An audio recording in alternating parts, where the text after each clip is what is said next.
ओम नमो भगवते वासुदेवाय। ओम नमो भगवते वासुदेवाय। ओम अज्ञानतिमिरन्धस्य ज्ञानाञ्जनशलाकया चक्षुरुन्मीलितं येन तस्मै श्रीगुरुवे नमः। श्रीचैतन्यमनोभीष्टं स्थापितं येन भूतले स्वयंरूपा मह्यं ददाति स्वपदान्तिकम्। वन्देऽहं श्रीगुरुं श्रीयुतपदकमलं श्रीगुरून् वैष्णवांश्च श्रीरूपं सहस्रतं सहगणरघुनाथं वितं तं सजीवं साद्वैतं सावधूतं परिजनसहितं कृष्णचैतन्यदेवं श्रीराधा कृष्णपादान् सहगणललिता श्रीविशाखान्वितांश्च। हे कृष्णा करुणा सिंधु दीनबंधु जगतपते गोपेश गोपिकाकांत राधा कांत नमस्तुते। तप्त कंचन गौरांगी श्री राधे वृंदावनेश्वरी विश्वानुसुता देवी प्रणमामि हरिप्रिये। वाञ्छाकल्पतरुभ्यश्च कृपा सिन्धुभ्येव च पतितानां पावनेभ्यो वैष्णवेभ्यो नमो नमः। जय श्री कृष्ण चैतन्य प्रभु नित्यानंद श्री अद्वैत गदाधर श्रीवासादि गौर भक्त वृंद। हरे कृष्ण कृष्ण कृष्ण हरे हरे हरे राम राम राम हरे हरे। ओम नमो विष्णु पदाय कृष्ण पृष्ठाय भूतले श्रीमते भक्ति वेदांत स्वामिनीति नामिने। नमस्ते सरस्वती देवे गौरवाणी प्रचारिणे निर्विशेष शून्यवादी पाश्चात्य विचारिणे। जय श्रील प्रभुपाद की जय। गोपाल कृष्ण महाराज की जय। नामाचार्य हरिदास ठाकुर की जय। एक बार सभी के चरणों में दंडवत प्रणाम। हरे कृष्ण माता जी दंडवत प्रणाम। हम ये पुस्तक पढ़ रहे हैं लीला पुरुषोत्तम भगवान श्री कृष्ण। इसमें कुल अध्याय है 90 और हम 11वें अध्याय पे हैं। 11वें अध्याय का नाम है वत्सासुर तथा बकरासुर वध। पिछला अध्याय था नल कुबेर और मणिग्रीव का उद्धार। जैसे वो 2 पेड़ थे ना, नल कुबेर और ये नल कुबेर और ग्रीवमणि। तो ये जब भगवान उखल से बंधे थे तो उसको खींच के ले गए थे, तो तब वो उखाड़े थे। तो भगवान ने अपनी उनके ऊपर कृपा दिखाई थी, क्योंकि वो एक ऋषि के श्राप से वो बने थे पेड़। वो आती है ना, माता जी ने जो कहानी सुनाई थी कि ऋषि वहां से गुजर रहे थे, तो वे दोनों स्नान कर रहे थे, मतलब वैसे नंगा अवस्था में, तो उनको तब श्राप दिया था और उसकी वजह से वो पेड़ बने थे। अब हम पढ़ेंगे 11वां अध्याय वत्सासुर तथा वक्रासुर का वध। अध्याय 11।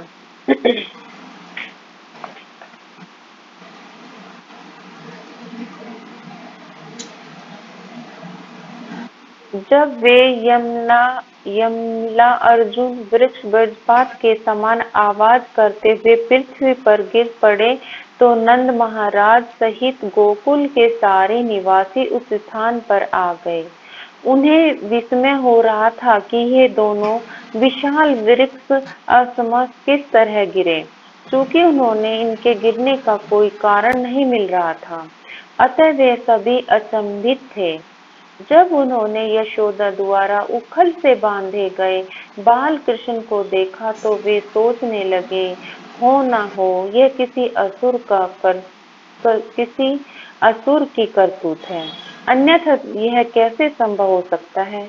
कि साथ ही वे अत्यधिक चिंतित भी थे, क्योंकि बालक कृष्ण के साथ ऐसी घटनाएं नित्य ही घट रही थी।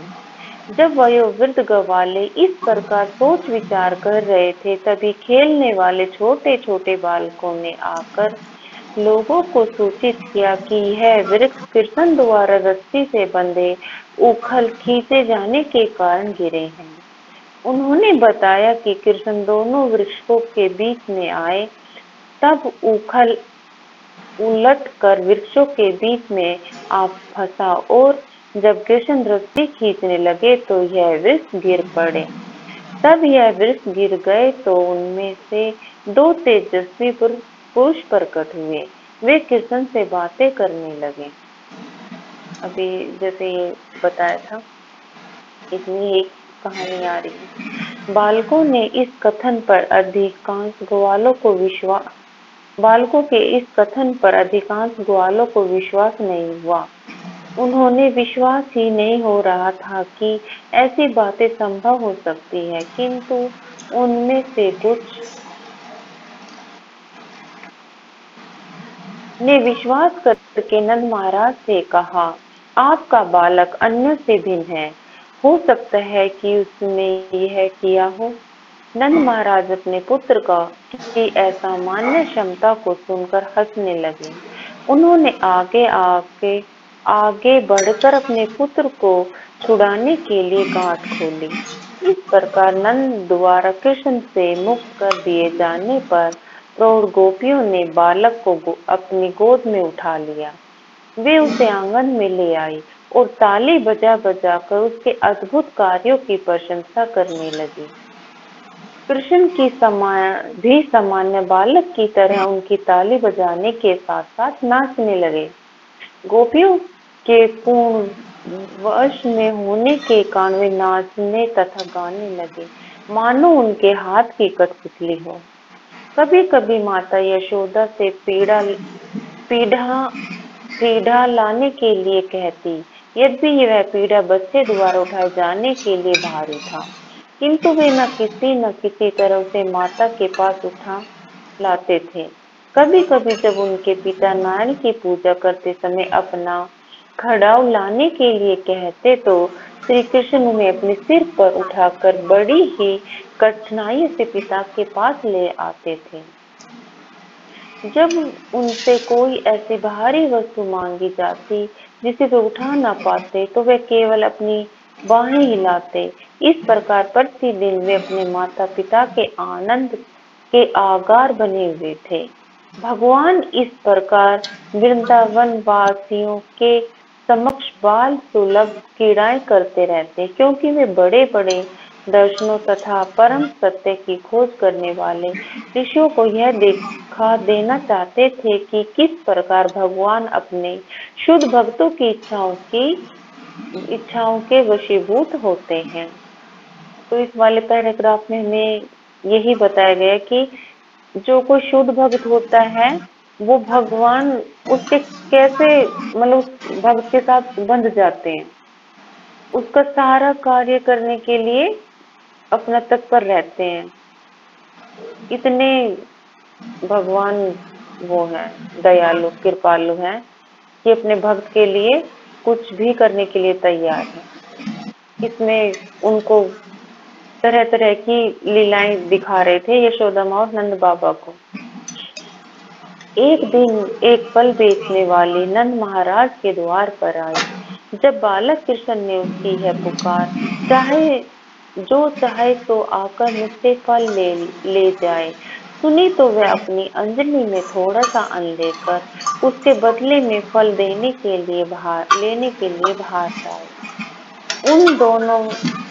उन दिनों बदलन मतलब विनिमय के द्वारा सौदा होता था। अतः कृष्ण ने भी कभी अपने माता पिता को इस तरह अन्न देकर फल तथा अन्य वस्तुएं लेते देखा होगा।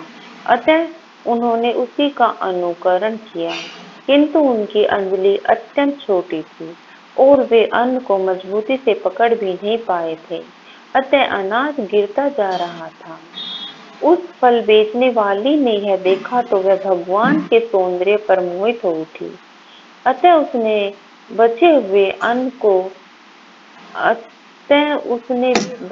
अन्न को लेकर उसके हाथों को फलों से भर दिया। उसी समय उस फल वाली ने देखा कि उसकी डलियां तो रत्नों से भर गई। भगवान समस्त वरों को प्रदान करने वाले हैं। यदि कोई भगवान को कुछ देता है तो उसे घाटा नहीं होता, उसे लाखों गुना लाभ मिलता है, जैसे उस फल वाली को मिला। एक दिन यमुना अर्जुन के उद्धार करता कृष्ण। ना, आ रही हूँ, 1 मिनट माता जी।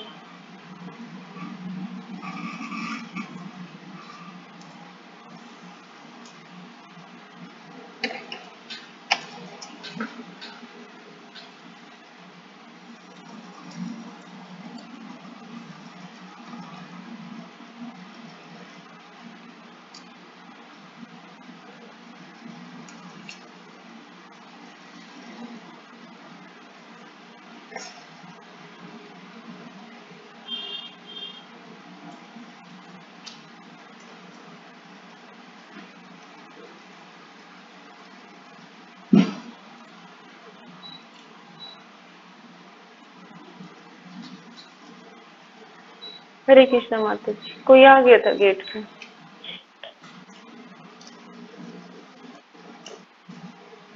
एक दिन यमुना अर्जुन ने उद्धार करता कृष्ण बलराम तथा अन्य बालकों के साथ यमुना के तट पर खेल रहे थे और चूंकि दिन काफी चढ़ आया था, अतः बलराम की माता रोहिणी उन्हें वापस बुलाने आई। किंतु कृष्ण और बलराम अपने मित्रों के साथ खेल में इतने मगन थे कि वे खेल छोड़कर वापस जाना नहीं चाहते थे।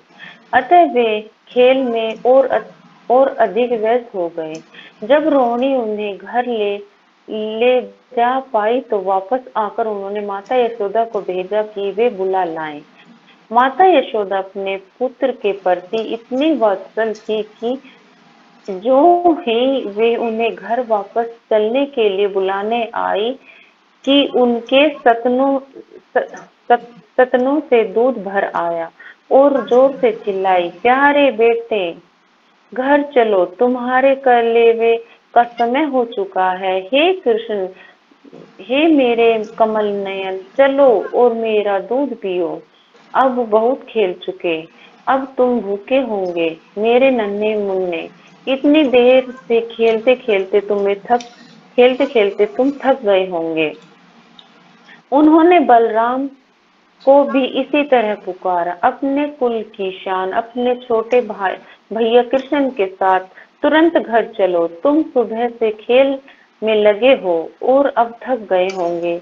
चलो और घर पर अपना कलेवा कर लो, तुम्हारे पिता नंदराज तुम्हारी प्रतीक्षा कर रहे हैं। उन्हें भोजन करना है, अतः तुम लौट चलो जिससे वे भोजन कर सकें।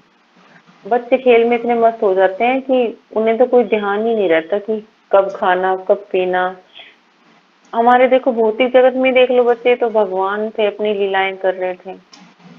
जो ही कृष्ण तथा बलराम ने यह सुना कि नंद महाराज उनकी प्रतीक्षा कर रहे हैं और उनके न रहने से भोजन नहीं कर पाए, तो वैसे ही वे लौट पड़े।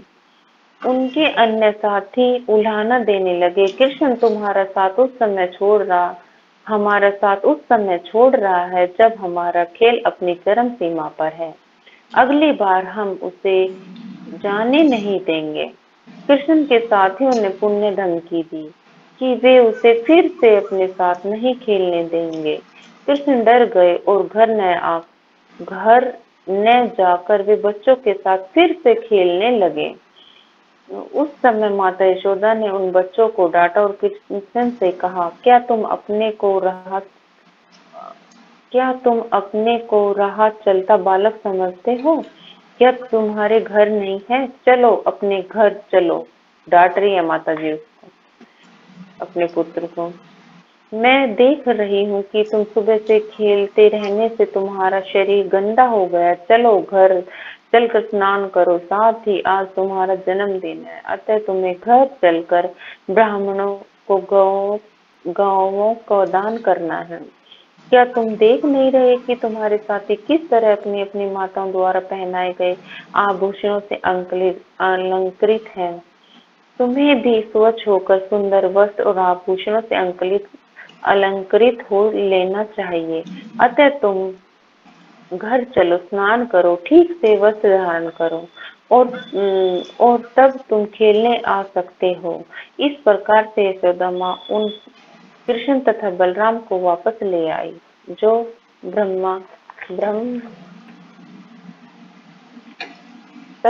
ब्रह्मा तथा शिव जैसे देवताओं द्वारा पूजनीय है। देखो भगवान की लीला है। वे उन्हें पुत्रों के रूप में मान रही थी।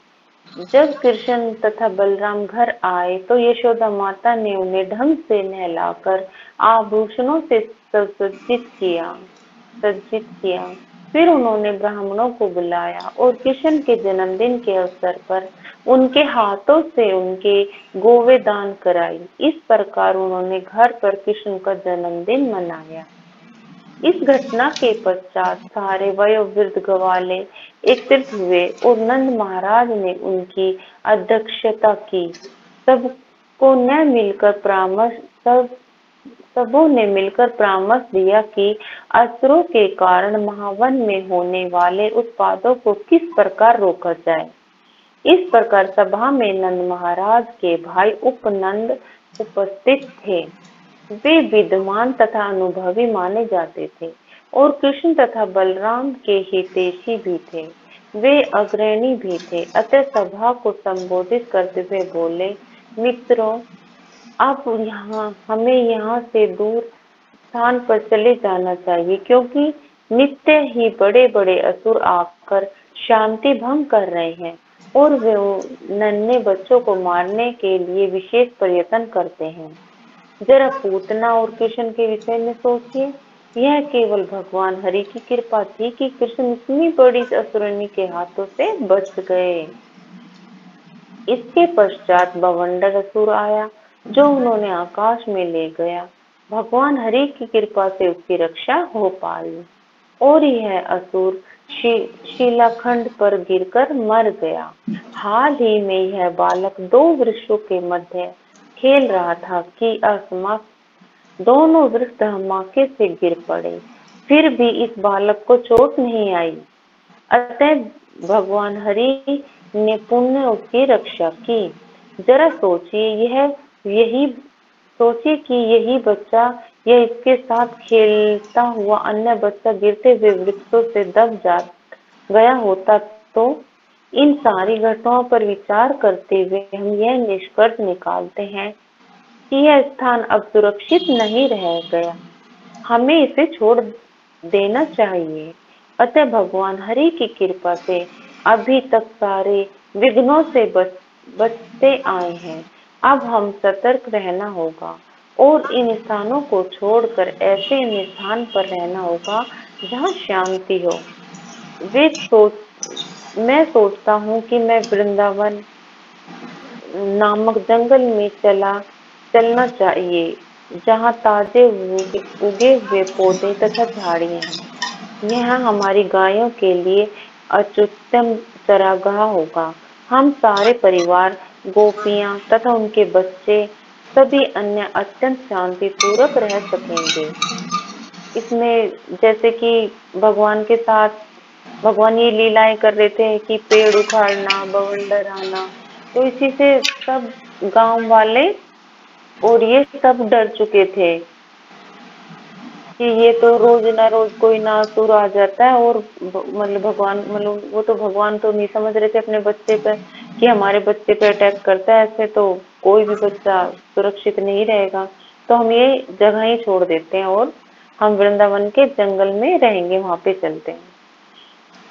पर भगवान तो अपनी लीलाएं दिखाएंगे ना, तो दिखाएंगे तभी हम जैसे को कुछ पता चलेगा। लेकिन हम तो जान ही नहीं पाते कि ये भगवान है, क्योंकि नंद महाराज और ये यशोदा माता ही नहीं जान पा रही थी।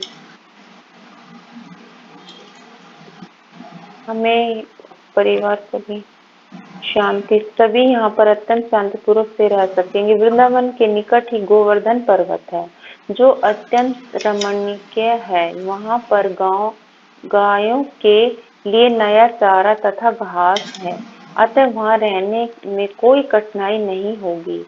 अतः मेरा सुझाव है कि हम उस रम्य स्थान के लिए तुरंत प्रस्थान कर दें और अब अधिक समय नष्ट न करें। हम तुरंत अपने छकड़े तैयार करें और यदि चाहे तो गांव को आगे आगे कर कर ले जाएं। उपवन के भाषण को सुनकर सारे गोपगण तुरंत राजी हो गए और बोले, अब तुरंत चल दिया जाए।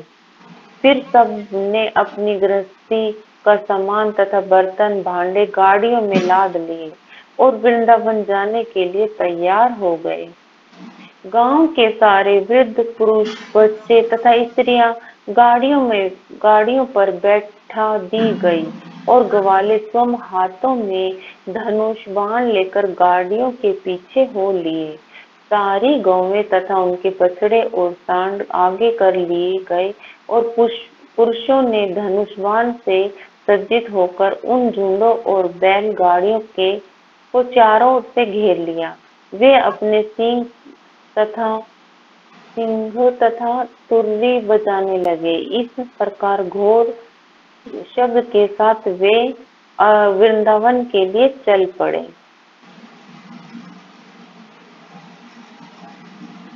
और ब्रज की बालाओं का भला कौन वर्णन कर सकता है। वे सब गाड़ियों पर बैठी थी। वे महंगी से महंगी साड़ियां पहने थी और आभूषणों से सज्जित थी। वे सदा की भांति कृष्ण की लीलाओं का जप करने लगी। माता यशोदा तथा रोहिणी पृथक पृथक बैलगाड़ियों पर सवार थी। कृष्ण तथा बलराम उनकी गोद में थे। माता यशोदा रोहिणी छकड़ों पर सवार थी। वे कृष्ण तथा बलराम से बातें करती जा रही थी और उन बातों का आनंद लेते हुए परम सुंदर लग रही थी। इस प्रकार वृंदावन पहुंचकर उन्होंने वृंदावन की चारों ओर, जहाँ सभी लोग परम शांति और प्रसन्नता पूर्वक शाश्वत वास करते हैं, और सारी बैलगाड़ियां अर्धवृत्ताकार में एक स्थान पर खड़ी कर दी गई और वहां पर अस्थायी निवास बना लिया। यमुना के तट पर गोवर्धन पर्वत वृंदावन की सुंदर छटा देखकर लोग अत्यंत प्रसन्न हुए। बड़े होने पर वे अपने माता पिता तथा अन्य लोगों से तोतली भाषा में बातें करने लगे। इस प्रकार सभी वृंदावन वासियों को आनंद देने लगे। जब भगवान थोड़े से बड़े हो गए, जैसे हम देखते हैं कि छोटे बच्चे थोड़ा सा तुतला के बोलते हैं तो सब कितना खुश होते हैं, तो भगवान भी अपनी लीलाओं से आनंद दे रहे थे। इसी प्रकार कृष्ण तथा बलराम के बड़े हो जाने के कारण उन बछड़ों का भार सौंपा गया। ग्वाल बालों को बचपन में ही गौओं को देख रेख करना सिखाया जाता है। उन्हें सबसे पहले बछड़ों की रखवाली तथा उत्तरदायित्व सौंपा जाता है। अतः कृष्ण तथा बलराम अन्य ग्वाल बालों के साथ चरगाह गए और वहां बछड़ों का भार संभालकर वे अपने संगियों के साथ खेलने लगे। कभी कभी वे दोनों भाई बछड़े चराते समय बांसुरी बजाते थे। कभी वे दोनों आमलक तथा बेल के फलों से वैसे ही खेलते जैसे छोटे छोटे बालक गेंद खेलते हैं। कभी कभी वे नाचते तो उनके नुपुरों की झुनझुन ध्वनि सुनाई पड़ती। कभी कभी वे कंबल ओढ़कर स्वयं बैल तथा गड़िया बन जाते। इस तरह कृष्ण तथा बलराम खेलते रहते। दोनों भैया सांडों तथा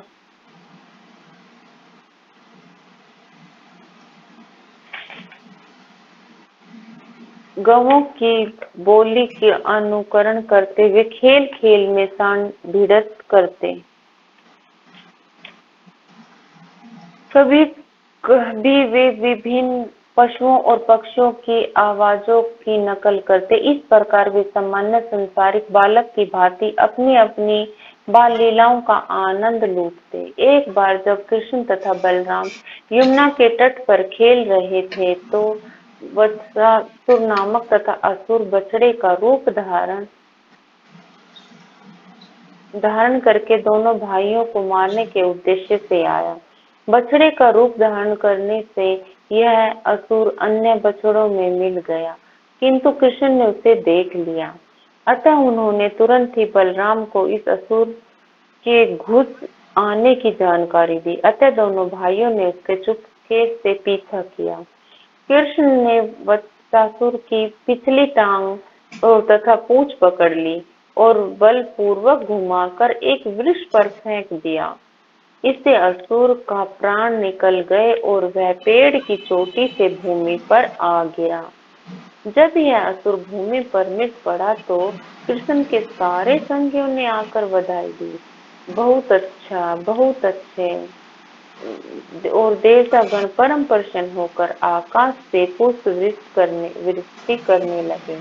इस प्रकार संपूर्ण सृष्टि के पालक श्री कृष्ण तथा बलराम नित्य प्रातः बछड़ों की रखवाली करते और इस प्रकार वृंदावन के ग्वालों की भांति अपनी बाल लीलाओं का आनंद उठाते। एक दिन सारे ग्वाले यमुना नदी के तट पर अपने बछड़ों को जल पिलाने ले गए। सामान्य रूप से जब बछड़े जल पीते रहे तो सारे बालक भी जल पीते। जब वे सब जल पीकर नदी के किनारे बैठे हुए तो उन्होंने एक विशाल पशु देखा जो बत्तख जैसा लगता था, किंतु पर्वत के समान विशाल काया, उनकी चोटी बिरज के समान कठोर थी। जब उन्होंने इस असामान्य पुरुष को देखा, पशु को देखा तो वे सब भयभीत हुए। इस पशु का नाम बक्रासुर था और यह कंस का मित्र था। वह सहसा वहां प्रकट हुआ और उनके झट अपनी नकुली तीक्ष्ण चोंच के कारण चोंच से कृष्ण पर आक्रमण कर दिया तथा उन्हें निगल गया। जब वह इस तरह कृष्ण को निगल गया तो बलराम आदि सारे लड़के निष्प्राण हो गए, मानो उनकी मृत्यु हो गई हो। किंतु जब बकासुर कृष्ण को निगल रहा था तभी उसके गले में तीव्र जलन होने लगी। यह कृष्ण के चमत्कार तेज के कारण थी। उस असुर ने तुरंत कृष्ण को बाहर उछाला और अपनी चोंच में भींचकर मारना चाहा। बकासुर यह नहीं जानता था कि यद्यपि कृष्ण नंद महाराज के पुत्र का अभिनय कर रहे हैं तो वे भी सृष्टि के रचयिता ब्रह्मा जी के आदि पिता हैं। माता यशोदा के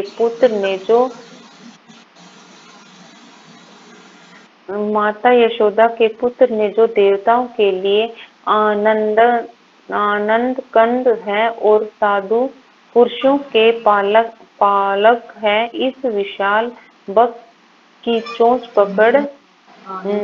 पकड़ ली और अपने ग्वाल साथियों के समक्ष उसके मुंह को दो भागों में इस तरह चीर डाला जिस प्रकार कोई बच्चा तिनके के दो टुकड़े कर देता है।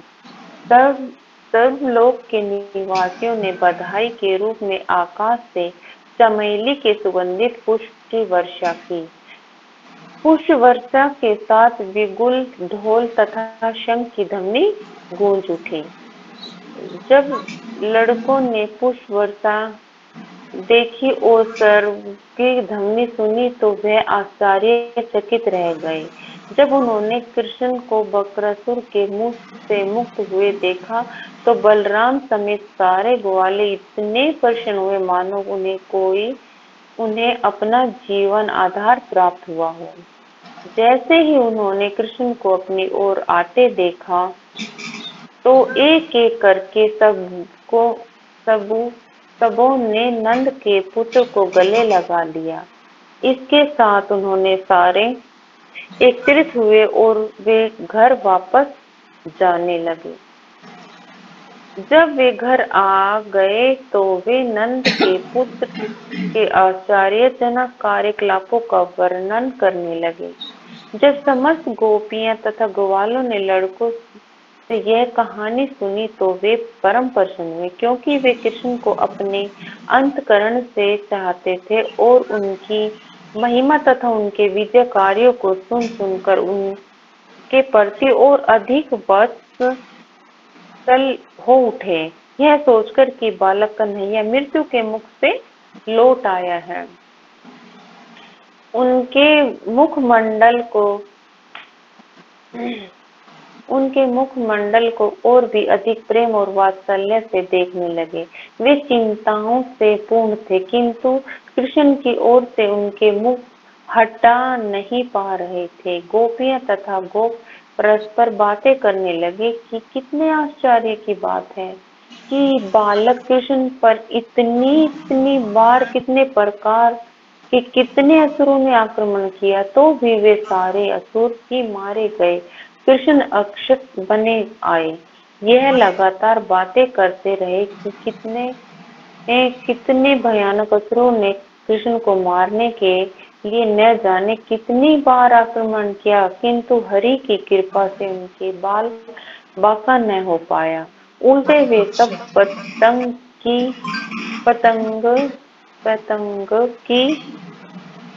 भांति पतंगे की भांति दीपक में जल मरे। इस प्रकार उन्होंने गर्ग मुनि के वचन स्मरण हो आए। उन्होंने अपने अपार वैदिक ज्ञान तथा ज्योतिषी के आधार पर भविष्यवाणी की थी कि इस बालक पर अनेक असुरों का आक्रमण होगा। अब वे साक्षात देख रहे हैं कि उनका प्रत्येक शब्द सत्य सिद्ध हो रहा है। नंद महाराज समेत सारे वयोवृद्ध ग्वाले भगवान कृष्ण तथा बलराम के आश्चर्यजनक कार्यों की चर्चा चलाते और उन बातों पर इतने तल्लीन हो जाते कि उन्हें संसार के तीनों ताप भूल जाते। यह कृष्ण भावनामृत का प्रभाव है। आज से 5000 वर्ष पूर्व नंद महाराज ने जो कुछ सुखों उपभोग किया, उसे आज भी कृष्ण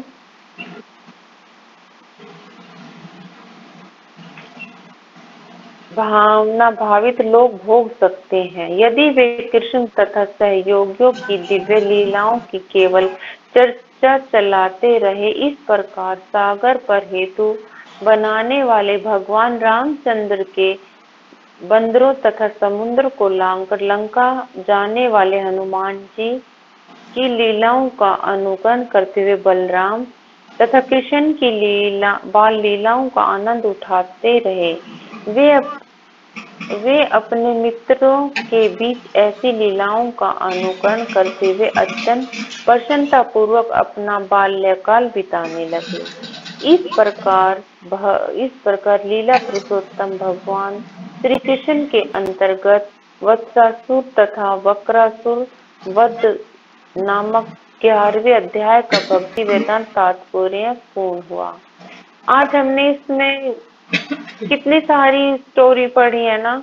11वें अध्याय में पहले भगवान जी उखल पे बंधे थे, तो उन्होंने नील और कुबेर को छुड़ाया, फिर वो उसमें जो लिटा रखा था वो कड़छा क्या बोलते हैं उसमें, उसकी लीला आई। वो फल बेचने वाले की आई कि वो भगवान अंजलि में अन्न लेके आते हैं और फल लेते हैं। और फिर ये आई थी, और फिर ये बकरासुर और इसकी आई। कितनी सारी स्टोरी भगवान की देखो लीलाएं। इसमें आज 4-5 स्टोरी हमारी आ गई हैं। हरे कृष्णा माता जी, दंडवत प्रणाम। जी हरे अब कृष्णा। आप समझा दीजिए माता जी कुछ। एक बार सब जो है रह गया अनम्यूट तो। करके माता जी का धन्यवाद करेंगे।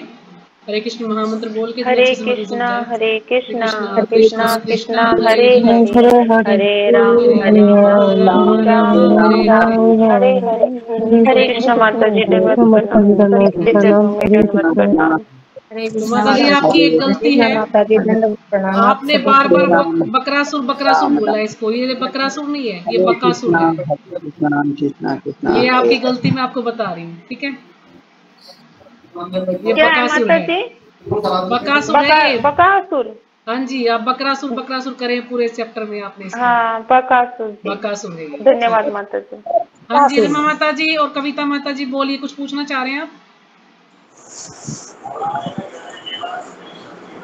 कविता माता जी हैंड रेस था आपका, ऐसे हो गया था माता जी। हरे कृष्ण माता ऐसे जी, हो गया था। और ये नमस्कार। रमा माता जी आपका भी ऐसे ही हो गया मेरे ख्याल में, इनका भी गलती से हो गया होगा।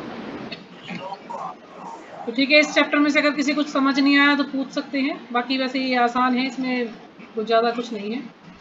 तो कई दिन पहले कमलेश माता जी मेरे से ये पूछ रही थी कि जब ये घटना घटी, ये जमला अर्जुन वाली, जब दोनों पेड़ गिरे वो, तो किसी ने देखा था क्या उसमें?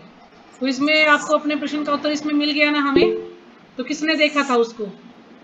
कुछ ग्वाल बालों ने देखा ना उसको, उन्होंने बताया जा करके कि नहीं नहीं हमने देखा है, कृष्ण उसके बीच में आए और वो पेड़ गिरे और उसमें से दो तेजस्वी पुरुष निकले और कृष्ण से बातें करने लगे। तो यानी कृष्ण के अलावा या और किसी ग्वाल बालों ने भी उनको देखा था, भगवान को उनसे बात करते हुए। तो कोई पूछे तो हम बता सकते हैं कि हाँ देखा था, क्योंकि हमारे पास प्रमाण है। तो हम सोचते पता नहीं किसी ने देखा कि नहीं देखा। तो इस प्रकार से उन्होंने देखा और फिर उन्होंने बताया, लेकिन कुछ जो बूढ़े व्यक्ति थे वो विश्वास नहीं कर पा रहे थे कि वे कृष्ण कोई ऐसे भी कर सकते हैं, और नंद महाराज हंसने लगे इस बात को सुनकर। लेकिन फिर भी उनके मन में एक जगह ये ऐसा था कि हम कुछ ना कुछ ऐसा उपाय करें कि कृष्ण को कोई नुकसान ना पहुंचा दे, है ना। अब तो कुछ ना कुछ रोज यहाँ पर होने ही लग रहा है, तो इससे अच्छा हम क्या करें, वृंदावन के जंगलों में जाकर रहें। वहां पर ताजी ताजी घास है, चारा है गायों के लिए भी, और वहां पर जो है राक्षस भी नहीं आएंगे, तो वहां पर ये स्थान अच्छा है हमारे रहने के लिए, इसलिए वो लोग वहां पर जाना चाहते हैं। फिर इसमें एक स्टोरी पर पढ़ी हमने, वो फल वाली की। जैसे हमने टीवी में भी देखा है सीरियल में कि फल वाली आती है फल देने के लिए, कृष्ण कहते हैं मुझे भी फल दो, तो कहती तुम सारे फल रख लो, और फिर थोड़ा सा अनाज वो लेकर आते हैं, गिराते गिराते 2 दाने उनके हाथ में रह जाते, बाकी सारे गिर जाते हैं। तो ये देखकर वो बड़ी खुश होती है कि चलो इतना ही काफी है, आज तो अच्छा सौदा हो गया, अच्छा सौदा हो गया। ऐसा कहते कहते वो अपने घर चलती है। लेकिन जब वो टोकरी को देखती कि टोकरी इतनी भारी कैसे हो गई है, ये तो मेरे से उठ ही नहीं रही, जब देखती है तो उसमें क्या देखती है, इतने हीरे जवाहरात बिल्कुल उसमें भरे हुए हैं जो उसने अपने जीवन में कभी नहीं देखे थे। यानी कृष्ण को हम थोड़ा सा भी देंगे तो कृष्ण हमें पूरा भर कर देंगे। उसने सिर्फ 1-2 फल भगवान को दिए थे और भगवान ने उसको कितना दिया उसके बदले में। यानी भगवान कभी किसी का रखते नहीं, अगर भगवान को हम कुछ देते हैं तो भगवान उससे दुगना तिगुना करके हमें देते हैं। तो छकड़ा क्या होता है? छकड़ा एक गाड़ी होती है ऐसी, जैसे कि ऐसी गाड़ी होती है 2 पहियों 4 पहियों की, कि उसमें हम सामान वगैरह ढो सकते हैं, जैसे रिक्शा होती है, रिक्शा भी समझ सकते हैं आप इसको, रिक्शा की तरह से होती है वो, उसको खींचना पड़ता है, उसको खींचना पड़ता है और फिर उसमें सामान भर के उसको खींचते, उसको छकड़ा बोलते हैं। इस प्रकार से वो उसमें सामान लेकर जा रहे थे। और कृष्ण जो है अपने ग्वाल बालों के साथ खेलते थे, लेकिन जब यशोदा मैया उनको बुलाने आती हैं तो कृष्ण कहते मैं नहीं जाऊंगा। क्यों? क्योंकि उनके जो ग्वाल बाल दोस्त तो कहते अगर तुम चले जाओगे ना तो फिर हम तुम्हें अपने साथ खिलाएंगे नहीं कभी भी। तो इस प्रकार से वो कृष्ण को कहते ना ब्लैकमेल करते थे। ऐसी गोपियां जो है कृष्ण को बड़ा ब्लैकमेल करती थी कि तुम जो है मुझे नृत्य करके दिखाओ तो हम तुम्हें माखन देंगी। और कृष्ण क्या है, उनके हाथ की कठपुतली बन जाते थे, तो जैसे वो बोलती वैसे करते थे।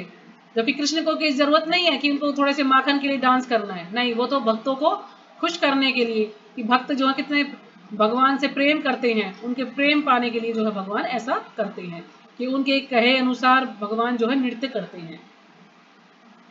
तो फिर यशोदा मैया भी उनको डांटती हैं वात्सल्य प्रेम के कारण, क्योंकि वो उनकी माता हैं, तो बड़ा चिंतित रहती हैं कि नहीं कृष्ण को भूख लगी होगी, कृष्ण मिट्टी में खेल रहा है उसको नहलाना है, कृष्ण को स्नान कराना है, कृष्ण को खाना खिलाना और राक्षसों की रक्षा भी करनी है।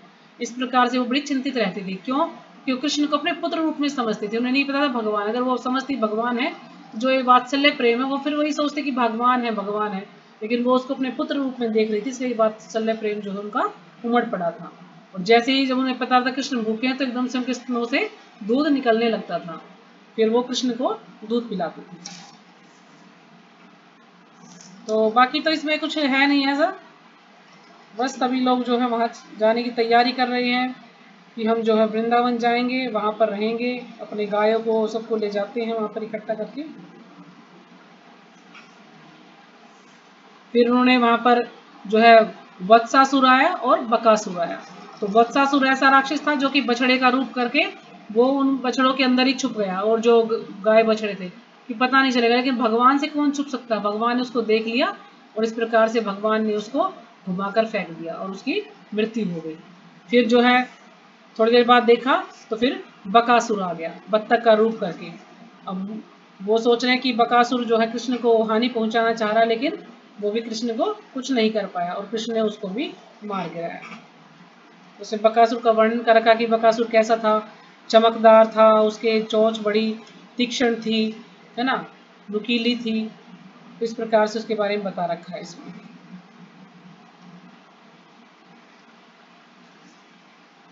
और जब कृष्ण घर आ गए तो नंद के पुत्र के आश्चर्यजनक कार्यकलापों का वर्णन करने लगे।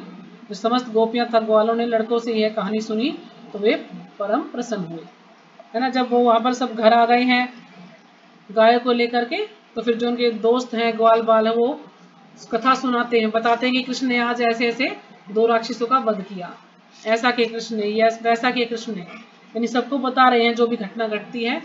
तो ये सब सुनकर बड़े खुश होते हैं कि हमारा कृष्ण ऐसा कर सकता है। गोपियां भी, ग्वाल बाल भी, उनके माता पिता नंद बाबा, यशोदा मैया भी सब बड़े खुश होते हैं। लेकिन फिर भी उनको वही चिंता लगी रहती कृष्ण की कि नहीं अब तो कुछ करना पड़ेगा, क्योंकि बार बार राक्षस आ रहे हैं, उन पर हमला करते हैं। तो ठीक है, यहीं पे विराम करते हैं। और इसमें ऐसा कुछ नहीं है। फिर जैसे आखिर में दे रखा है कि जैसे रामचंद्र भगवान जब सेतु बनाने लगते तो बंदरों ने उनकी सहायता की थी। तो इसी प्रकार से वो उस लीला का अनुकरण, यानी उस लीला को याद करते हुए कृष्ण और बलराम अपनी बाल लीलाओं का आनंद उठाते रहे। वे अपने मित्रों के बीच ऐसी लीलाओं का अनुकरण करते हुए अत्यंत प्रसन्नता पूर्वक अपना बाल्यकाल बिताने लगे। तो ऐसी ऐसी लीलाएं करते थे वो, और वो आनंद उठाते थे, और उनके ग्वाल बाल भी उनके साथ आनंद करते थे। तो कल हम पढ़ेंगे अघासुर वध, ठीक है। तो कल कौन पढ़ेगा? माता जी कल भगवत गीता नहीं होगी?